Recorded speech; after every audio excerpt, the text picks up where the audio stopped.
research that. But the Nazarite vow, of course, we know about Samson. He did the Nazarite vow, and the Nazarite vow was where you wouldn't take any wine or eat even grapes, I believe, and you couldn't be in the house of somebody where they had died or go to a funeral. And when you finished that vow, you would shave the hair off your head. You wouldn't cut your hair the whole time you're doing that vow. Now, some people like Samson, he had that vow for many years, maybe most of his life. I don't even know how long it was. And God had anointed him because of him being under that vow. Now, whether and maybe God had told him he was to be that vow, to take that vow as well. So there's a lot of different degrees of the Nazarite vow. It looks like even John the Baptist might have had a degree of the Nazarite vow upon him, whether it was by God or by his parents, by himself. I'm not positive on that. I didn't get a chance to look at that. But he was never to touch wine either. So, and I can't say I understand this Nazarite vow completely. I don't. But it definitely was something that was practiced. And it looks like that was what Paul was doing when he left um, Corinth on this trip back to Jerusalem. And just Cenchrea, which was just south of that, it's just a port on the other side. Corinth is a really narrow piece of land that then it gets big again, but it's a port where actually they have a canal cut through there now. But back in Paul's day, they would come up on one side to save time from sailing all the way around this big piece of land. They would have their boats transferred across this narrow piece of land over to Corinth. So Cenchrea is on I don't know if it's the Aegean Sea, and then there's the other port, Corinth, on the other side. So it's a twin port area. So a lot of boats going through their ships. Anyway, so that's another reason why it was very um, lewd, you can say corrupted, because um, a lot of people would gather prostitutes. They would make money off the shippers. You know, guys that are out on a ship for a long time, they come in, they're going to spend their money in the ports and prostitutes, and a lot of corruption there in Corinth because of that, I believe, as well. I think it talks about that in a lot of places. But anyways, beside the point, Paul's making this. I'm really going down some bunny trails today. Sorry, guys. But Paul's making this vow there in Corinth. Was it for protection? Was it just to appease the Jews to be able to win some um, rapport with them? I'm not sure. It doesn't say. But anyways, he has his hair shaved off there in Cenchrea, which is just in the south port. So that's what that vow was about. It looks like it was a Nazarite vow, and like I said, a lot of times a common was a week. But I mean, if you're going to cut your hair's not going to really grow in a week. So it must have been longer than that. I don't know. Anyways, so that looks like exactly what this vow is about here as well is because they're going to shave their head, and what they do is they go into the temple, they have their head shaved, they then that hair that they shave off, they burn that on the altar, they perform some certain sacrifices, but this is in thanksgiving for the completion of the vow. What the vow is made for is to get protection from God or to dedicate something to God. There's different reasons for the vow as well. So that's a whole nother subject for another day. But anyways, that's what this looks like it is as well. It's a Nazarite vow. Okay, so the Jews are telling him, take and go with these guys. These four guys have done a vow. I want you to pay for their heads to be shaved so that it shows that you are not against the Mosaic law. That's what it looks like they're doing this for. To appease the Jews that think that Paul is just totally against the Jewish law, okay? So it's trying to calm things down. I really think that's what it's for. Okay. Do therefore, we'll start at 23 again. Do therefore this, what we say to thee. We have 4 men which have a vow on them. Them take and purify thyself with them, and be at charges with them, that they may shave their heads. Basically saying, you take the charge for them getting their heads shaved. That's what he's saying. Because in other translations, it makes it very clear. Go and pay for their heads to be shaved. Okay. Be at charges with them that they may shave their heads. That's what you do with the Nazarite vow. You have your hair shaved off, and then it's burned on the altar. And that's just in thanksgiving for God, protecting you during your vow, I believe. And all may know that those things whereof they were informed concerning thee are nothing to get upset about. That, Paul, you're really not against the Mosaic law. You're really not telling people to forsake the Mosaic law. Just for now, calm them down so we don't have a riot. It looks like what's going on, okay? But that thou thyself also walkest orderly and keepest the law. They're saying this to make it look like Paul does keep the law. That's what they're doing. And I can't say I completely understand it, but it looks like he's just trying to appease the people for the time being, because they're not going to get it that quickly that they're not under the Mosaic law. It's going to take some time. That's what it looks like. All right, that's my best at explaining that. Any comments or questions about any of that, please leave them down below. I'll do my best to help you find the answers in the Bible. 25. As touching the Gentiles, okay, so this was just for Jews. Now, they all understood that the Gentiles were not required to obey the law. So that much they did get already. And they had already sent the letter out with just the 4 qualifications for the Gentiles to observe. Abstain from meat sacrificed to idols, abstain from blood, abstain from animals that are strangled, and from fornication. So those are the 4 requirements that they, at this time, are requiring the Gentile believers to keep. That was it, though. All right, and he lists them here again. As touching the Gentiles which believe, we have written and concluded that they observe no such thing, so no circumcision, no part of the law, save only that they keep themselves from things offered to idols, and from blood, and from strangled, and from fornication. So just those 4 requirements were put on the Gentile believers in Jesus. 26. Okay, hold on one second here. Oops, what happened? So sorry, we lost our group. Hold on one second, I gotta recall them. Sorry guys, I don't know what happened there. Lost you for a second. We got George too. Hey, welcome George. God bless you, brother. We're in Acts chapters, if you want to join. We're in Acts chapter 21, I believe, yeah. 21, verse 26. Acts 21, verse 26. Acts 21, verse 26 is where we are. Thanks for joining, brother. God bless you. Nice to see you. And we'll see if we can get a couple more people in here wanted to join. And we'll get back.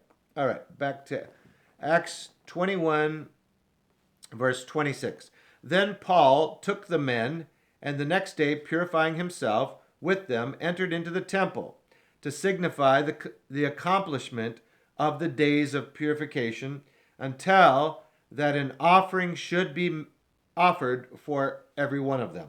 So they offered an offering at the completion of their Nazarite vow, and also the shaving of their head would be burned on the altar then. So sorry, excuse me. 27. And when the 7 days were almost ended, now, not quite sure if the 7 days were the 7 days of purification. I think that's what it's talking about. They had to purify themselves for 7 days before they offered the hair. Something like that.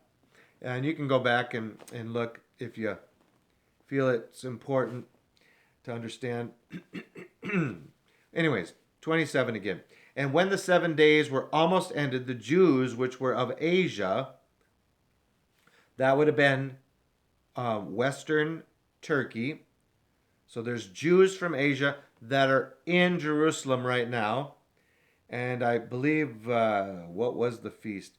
I don't know if this is the feast of, this might be the Passover that they're there for, or Pentecost, I'm not sure. I don't know if it says. When they saw him in the temple. So there's Jews there from Asia in the temple in Jerusalem now.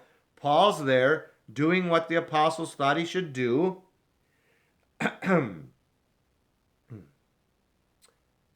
Maybe it's talking about the 7 days of unleavened bread. That might be what it's talking about. And that's part of Passover. Remember, Passover is the first day, and then you have 7 days of unleavened bread. But they call the whole feast Passover sometimes. They call the whole feast Feast of Unleavened Bread. So that could be what it's talking about, the 7 days. That makes sense to me. So this was probably Passover, unleavened, the Feast of Unleavened Bread, same thing. And when the 7 days were almost ended, the Jews which were of Asia, when they saw him in the temple, stirred up all the people and laid hands on him. So these Jews that were from Asia now it doesn't say these were believing Jews. These were probably unbelieving Jews, because the believing Jews wouldn't have been wanting to get rid of Paul, right? Especially from those parts, because they were believers in Jesus. So these must have been the unbelieving Jews that were in Jerusalem for the Feast of Unleavened Bread, or the Feast of Passover, same thing. And they saw Paul, and they stirred up the crowds, because if you remember, they had been chasing him from town to town around West Turkey and Asia, which was Asia at the time, and also around Greece and Macedonia. They were chasing him from town to town all the time, trying to get rid of Paul, stoning him, getting him imprisoned, getting him beaten at times. But here now, they see Paul. They know who he is. They know he's an enemy of Judaism. That's what they see him as. And so they stir up the crowds. They lay hands on him. And they're assuming one thing wrong. They assume that he took Greeks or Gentiles into the temple and polluted it. That's what they're assuming, because they saw him with some Gentiles earlier that day. So they assumed that he took him in. So that was a wrong assumption, because he didn't do that. So that's what he initially gets arrested for here, is for a false assumption. So anyways, let's read it. Crying out, "Men of Israel, help! This is the man that teacheth all men everywhere against the people and the law," the people of Israel, "and the law, and this place, and further brought Greeks also into the temple, and hath polluted this holy place," which he didn't do. It's a false accusation. 29. For they had seen before with him in the city Trophimus, an Ephesian, whom they supposed that Paul had brought into the temple, but he actually didn't. Verse 30. And all the city was moved, and the people ran together, and they took Paul and drew him out of the temple, because they felt he was polluting the temple. And forthwith the doors were shut. So they drag him out of the temple, and they shut the doors, like, we got to get him out of here. He's polluting the temple. Verse 31. And as they were about to kill him. Wow. Talk about jumping to conclusions, false accusation, false assumptions. And now they're going to kill him. Tidings came unto the chief captain of the band, talking about the Roman captain that was overseeing the temple at this time, that all Jerusalem was in an uproar. So he hears about it, who immediately took soldiers and centurions and ran down unto them. Okay, see what's going on, because they're in charge for keeping the peace. And so if the peace is not kept, they could lose their job. So that's their job. They run down there with soldiers. And when they saw the chief captain and the soldiers, they left beating of Paul. So they stopped beating Paul when they saw the soldiers coming, because they didn't want to get arrested, right? Verse 33, then the chief captain came near and took Paul, and commanded him to be bound with 2 chains. They felt Paul must have done something illegal if these Jews are in this much of an uproar. So he takes Paul and he binds him with 2 chains and demanded who he was and what he had done.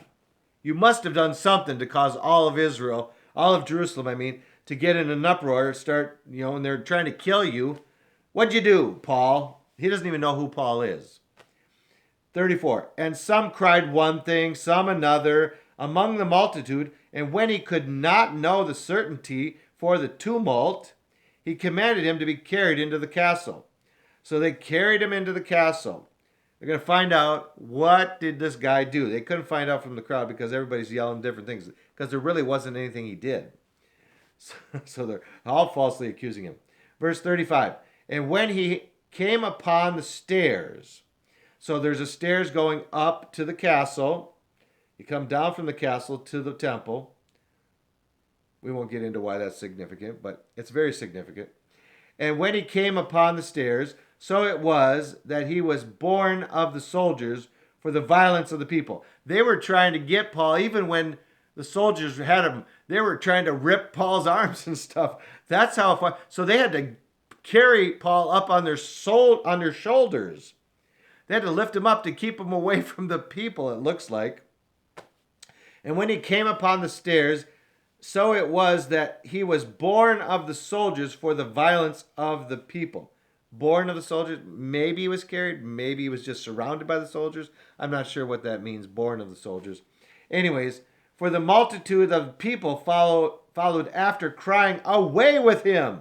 I mean, they were trying to kill Paul. They were in an uproar. Mob mentality had taken over. 37. And he didn't even do anything. That's what's crazy about it. See, mob mentality can really be a bad thing. Many times it is. Most of the time it is. Anyways, and as Paul was to be led into the castle, he said unto the chief captain, May I speak unto thee? Who said, Canst thou speak Greek? Because he thought he was a different guy. 38.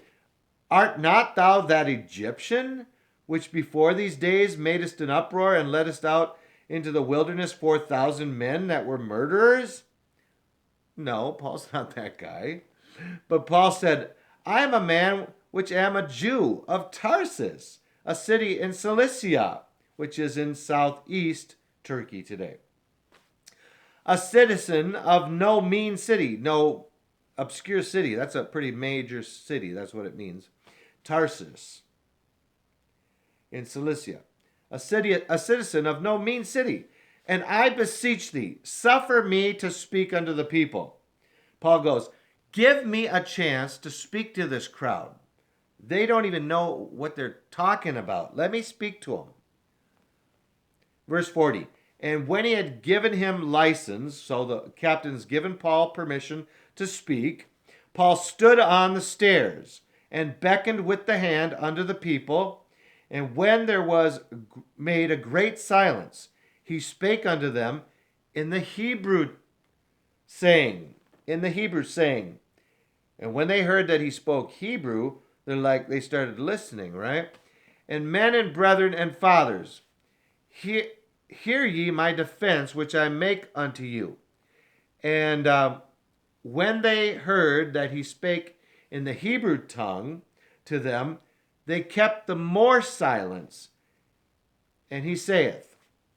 So they're like, they thought he was somebody else. When they heard that he could speak Hebrew, like, well, who is this guy then? What's this? And they listened the more intently. All right, now he's going to make his defense. Verse 3. I am verily a man which am a Jew, born in Tarsus, a city in Cilicia, yet brought up in this city at the feet of Gamaliel. Remember, we talked about Gamaliel some time ago. Gamaliel was like the best rabbi to be taught by. He was the most respected rabbi at the time in Israel, it looks like. And Paul, he was trained by Gamaliel. So you had the best teacher, Paul. And taught according to the perfect manner of the law of the fathers. They're like, this guy was taught by Gamaliel. He knows the law better, as good as anyone then. Taught according to the perfect manner of the law of the fathers, and was zealous toward God, as ye all are this day. So sorry, excuse me. He says, I was just as zealous for the law as you were. As you all are here today. because I was taught by Gamaliel. Verse 4. And I persecuted this way unto the death. Talking about this way of Christians. Binding and delivering into prison both men and women. Because he was zealous for the law of Moses, and he thought that the Christians were a false sect of Judaism and they were going to destroy Judaism. So he was zealous to get rid of them. He thought they were evil. He didn't believe Jesus was the Messiah. Verse 5. As also the high priest doth bear me witness. The high priest here even knows that's what I was doing. I was going around and I was killing Christians even. As also the high priest doth bear me witness, and all the estate of the elders, they even bear witness of it. All the elders know he was that way. It wasn't that many years earlier. So they remembered still. From whom also I received letters unto the brethren, and went to Damascus to bring them which were there bound unto Jerusalem for to be punished. He was on his way to Damascus to get Christians, to bring them back to Jerusalem, have them stand before the council, the great council, and have them be punished for destroying Judaism, for blaspheming. And now he's going to tell about his experience where Jesus appeared to him on the road. And it came to pass that as I made my journey and was come nigh unto Damascus about noon, suddenly there shone from heaven a great light round about me. And I fell unto the ground, and heard a voice saying unto me, Saul, Saul, why persecutest thou me? And I answered, Who art thou, Lord? And he said unto me, I am Jesus of Nazareth, whom thou persecutest. And I'm sure he was just completely shocked. And they that were with me saw indeed the light, and were afraid. But they heard not the voice of him that spake unto me. So the people that were with him saw the bright light, but they didn't hear the voice. Only Paul heard the voice. And I said, What shall I do, Lord? And the Lord said unto me, Arise, and go into Damascus, and there it shall be told thee of all things which are appointed for thee to do. I got a job. Jesus speaking, I got a job for you, Paul. Go into Damascus, and I'm going to tell you, through Ananias, what you need to do for me.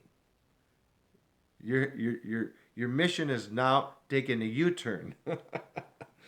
You're not going to persecute Christians anymore. You're going to convert people to being Christians now. So a complete 180 Paul's going to do. Because he spoke to the Lord. The Lord said, I'm appointing you to do this. You got to do this for me. So Jesus is just picking Paul to do this for him. Amazing, isn't it? Paul says, Woe is me if I don't preach. I'm compelled to preach. Yeah, if Jesus stopped you, blinded you on the middle of the road, and spoke to you, sounds like an inaudible voice to Paul, and then you get healed 3 days later of your blindness, but yet your eyesight's probably not great. But then Jesus tells you what you need to do. Yeah, you're probably going to do it. I know I would. I wouldn't have any question about it. I'd be willing to die for it. And Paul was. You can see why maybe Paul had a little bit more faith than some. Jesus appeared to him in his glorified form. That's an amazing. That didn't happen to too many people. Ever. Anyways, 11. And when I could not see for the glory of that light, yeah, he got blinded. That light was so bright, unapproachable light. That's what he dwells in, right? Jesus and God. But it burned his eyes. 3 days later, you're going to see, the scabs fall off and he can see somewhat. But yeah, it was so bright, it burned his eyes. And when I could not see for the glory of that light, being led by the hand of them that were with me, I came into Damascus. And one Ananias, a devout man, according to the law, having a good report of all the Jews which dwelt there. So even Ananias was a believing Jew and still practiced the law at that time. So maybe he throws that in there to let him know, you know, you know, it wasn't until revelation from God came that we started seeing we were not under the law. He's trying to start to make this transition a little bit, but it probably takes years. Anyways, verse 13. Um, and one Ananias, a devout man according to the law, having a good report of all the Jews which dwelt there, came unto me and stood and said unto me, Brother Saul, receive thy sight. And the same hour I looked up upon him. He was able to see now.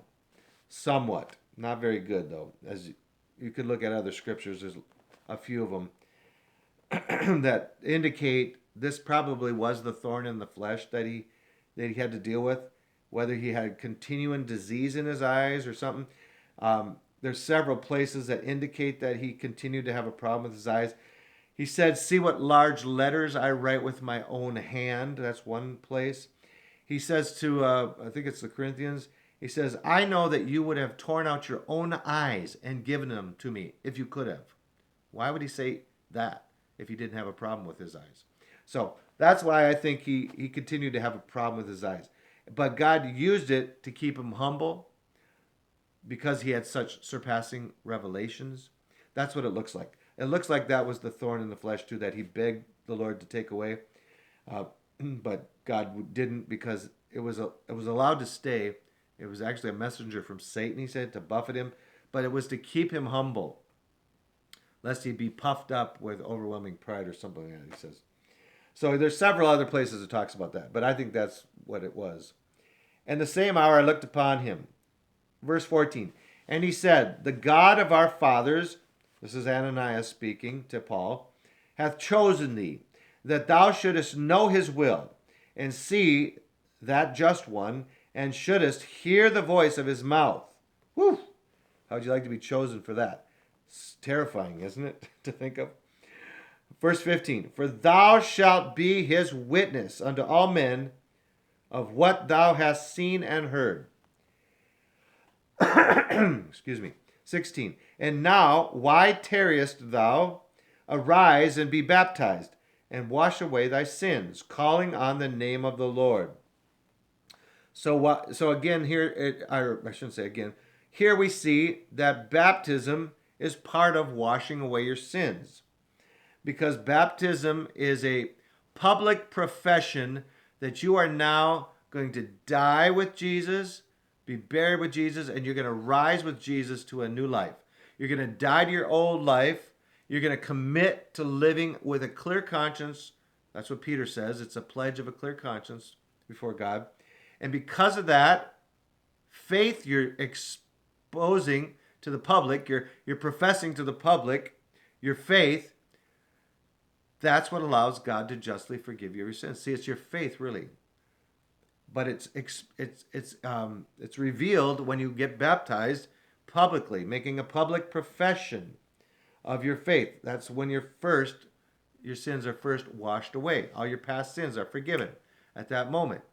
Now you have to persevere in the faith to continue to be in Christ, continue to drink in the Spirit, continue to feed on the Word. But that's why he says that, I believe. And now why tarriest thou? Arise and be baptized and wash away thy sins, calling on the name of the Lord.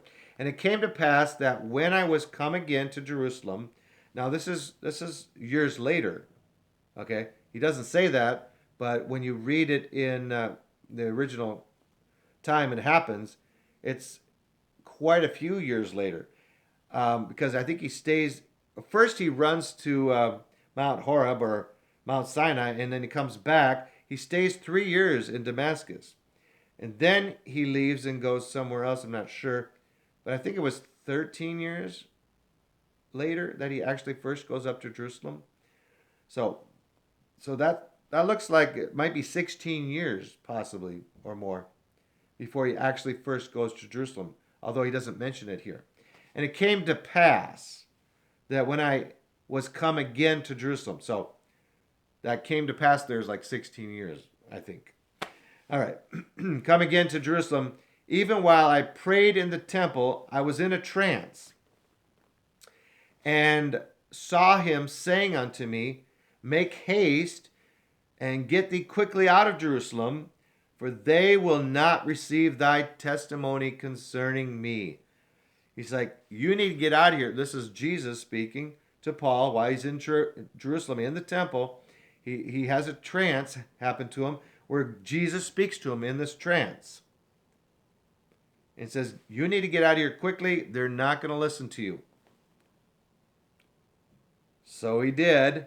And the crowd is listening to him still, right? He's speaking this right now before a crowd of angry mob. He's speaking it. They're listening very carefully still. Verse 19. And I said, Lord, they know that I imprisoned and beat in every synagogue them that believed on thee. And when the blood of thy martyr Stephen was shed, I also was standing by and consenting unto his death, and kept the raiment or the coats of them that slew him.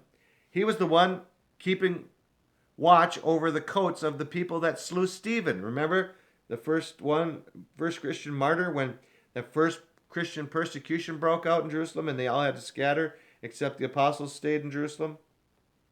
Made the gospel grow, but Paul was right there then. And he says, you guys know that. So you know I was against the Christian sect. You know that it was only because God revealed it to me. I'm telling you, it was only, this is what he's saying. I'm telling you, it's only because Jesus spoke to me and revealed to me that he truly was the Messiah that I even changed to stop persecuting the Christians, to start to preach the Christian faith. It was Jesus. Anyways, we're going to have to stop there for today. Wow, that went quick. That was a quick out. God bless you guys. We'll continue tomorrow. See what happens to Paul here in the temple. Are the people going to keep listening to him? Or are they going to not? Well, we're going to have to come back tomorrow and find out. Or you can read it on your own. But God bless you guys. Keep fighting the good fight of faith. That is where our faith is going to be found. Unto praise, honor, and glory, it says, when Jesus comes back. Your faith is the most precious thing you have. More precious than gold, refined in the fire and perishes. Your faith is going to deliver you to heaven. It's by your faith that God can credit to you righteousness. Just like he did to Abraham. That's what he will to us as well. But you got to have a full faith. Complete faith in Christ. So God bless you until tomorrow. God willing, we will continue in the book of Acts. Bye-bye.